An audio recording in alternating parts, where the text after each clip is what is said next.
Welcome, ladies and gentlemen. I want to appreciate you so much because of your great support. Francis ATWOLI, after bowing before William Samoei Ruto, he is totally confused. Number two, the reason why he is the Secretary General of KOTU has not come to his mind that what is his purpose being a Secretary General of KOTU.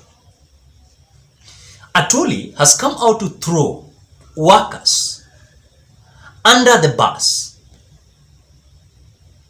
coming out to side with William Ruto on taxes. During the Labor Day, Francis ATWOLI came out requesting William Ruto to at least do something. If there is a possibility of workers having their salaries being increased, what we've seen is that there is no increase in their salaries, but they're being milked when it comes to that salary that they're having. So the KOTU General Secretary, Francis ATWOLI, on Monday, and of course it is today, has come out to hit back at public servants and trade unions who are protesting the 3% house levy included in the 2023 financial bill. So Francis ATWOLI himself has come out to state that the issue surrounding the levy had already been discussed in meeting between the president and union leaders. So there is something that they had already an agreement. So then this confirms to us that now it is not the ATWOLI that we knew. It is the ATWOLI wearing different clothes in different stations. So for him, it's just to continue to bow before William Ruto so that he can be seen loyal.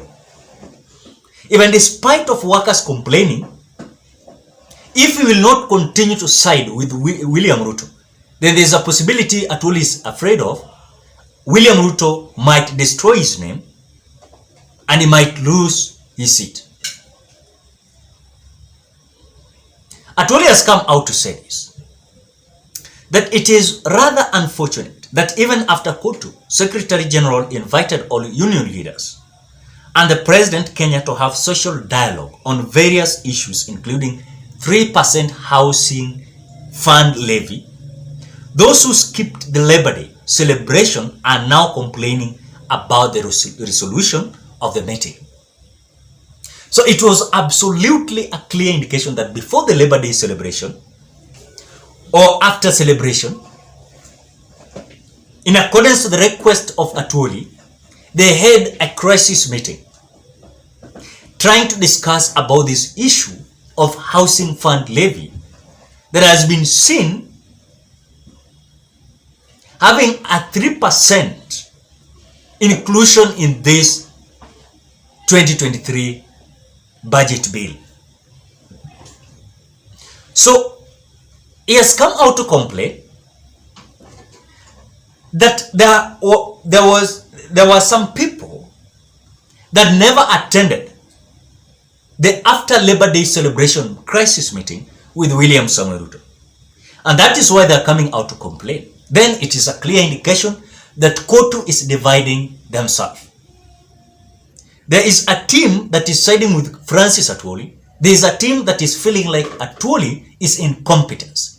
He has come out to throw the workers under the bus, siding with William Ruto's 3% housing levy. In addition, the notice indicated that the levy was a good initiative. That is whatever ATWOLI said. That by the government to build low-cost homes from Kenyans.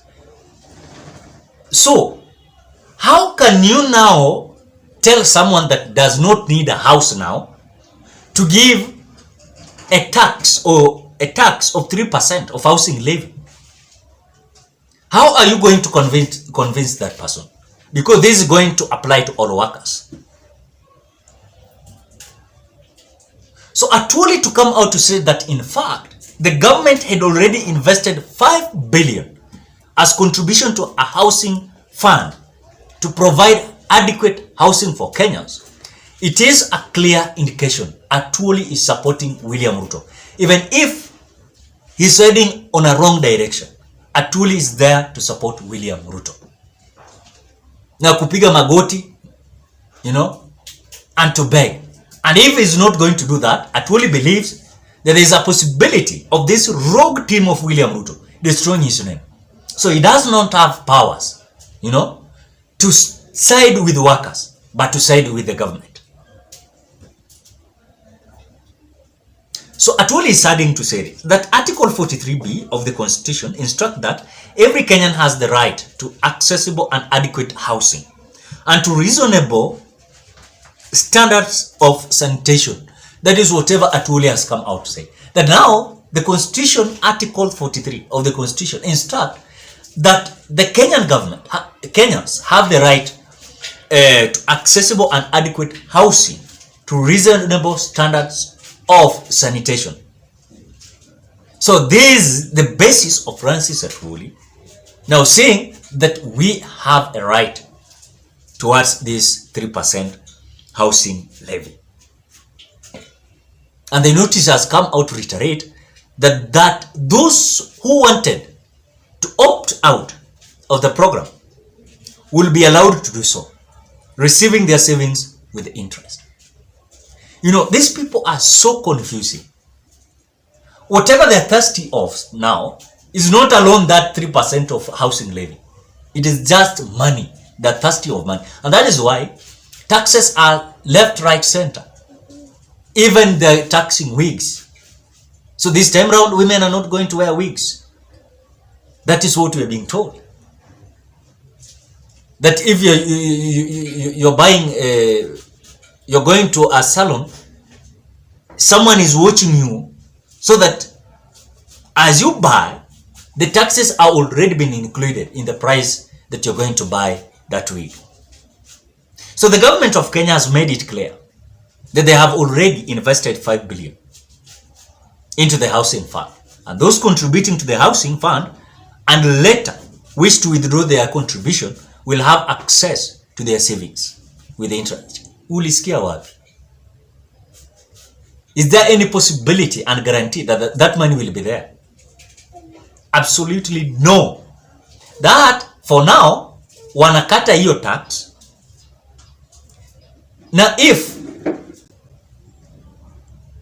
they want that, for example, hiyo tax wakikukata, then usikie ni kana kwamba unataka kutoka, ati utarudishiwa hiyo pesa. Wapi?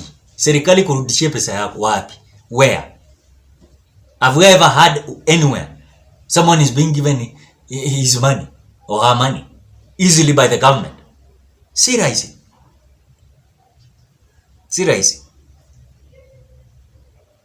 It is regrettable that a constitutional right and an agreement between the government and workers is like now being staged as that now it is time. You must give this. You must.